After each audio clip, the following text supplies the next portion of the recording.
Okay, I know I never posted a 2 Minute Tuesday yesterday, but today we're going to post a Whenever Wednesday. As in, whenever I don't post a 2 Minute Tuesday, you can expect a Whenever Wednesday. Now let's get into the video. Hope y'all enjoy. Okay guys, what's up? It's literally 11:39 on a Monday morning. I'd really want to be in my bed right now watching anime. But I realize I haven't filmed the 2 Minute Tuesday for tomorrow, so that's what we're doing. So today we're talking about how to plan a photo shoot at 11:39 in the night. Now, first things first, this is targeted, or the steps in this is more targeted for those who just want to do a photo shoot. Maybe you're just starting out, or maybe you're a veteran and you want to pitch something to a client or a model. This is what this is for. All right.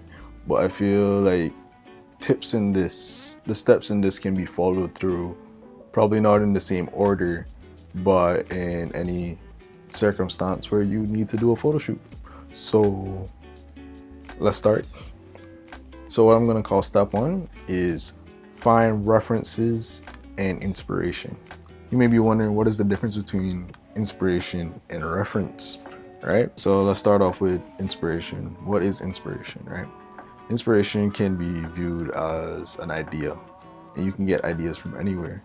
So for me recently, I went to a storytelling festival called Give Me Story, and upon hearing one of the stories, it gave me an idea for a potential shoot that I can do. And I'm in the process of finding references for that right now. Now, what a reference is anything that helps build upon your idea. Inspiration can be your reference in the case of being that if you want to imitate what you saw, you know? So if you saw a photo and you want to imitate that photo would be your reference photo.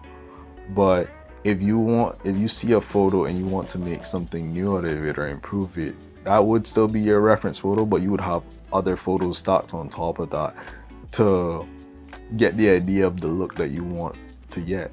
And this is where you start into making mood boards.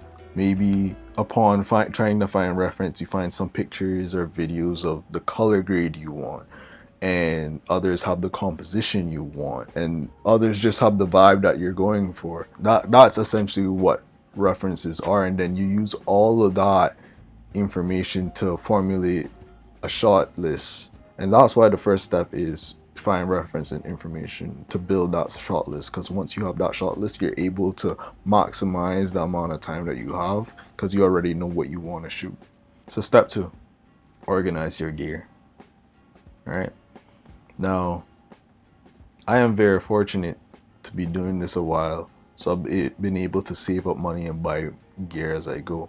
So anytime I see a photo that I may want to imitate, or I have a idea or I get inspiration for a project, I am fortunate to have a lot of the equipment that I need in order to accomplish my ideas.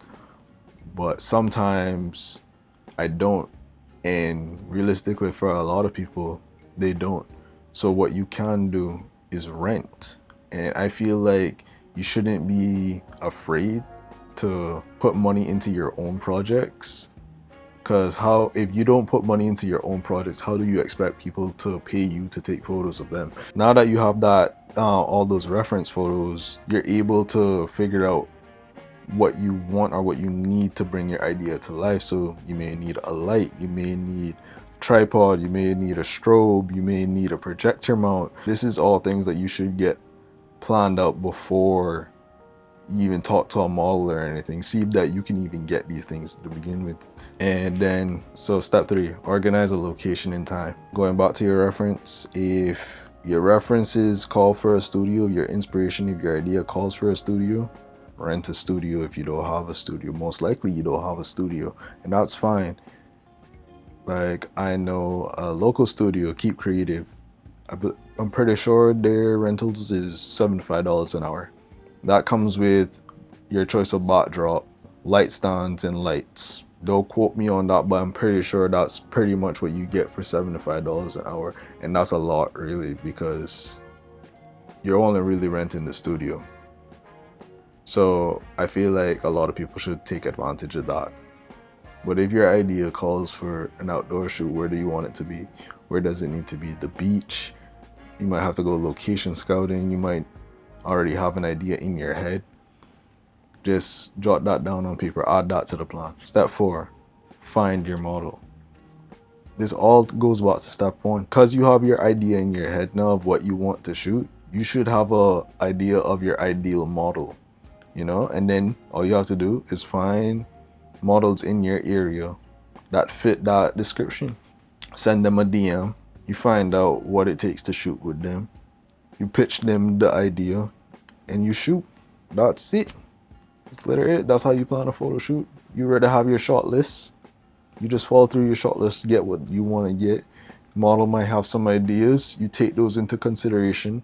But obviously prioritize what you want first. Get your shots. Your model wants shots she wants. Get those. And that's a wrap. And that's the 2-Minute Tuesday for today. Thank y'all for watching. I'm super tired right now, so I'm gonna go get some sleep.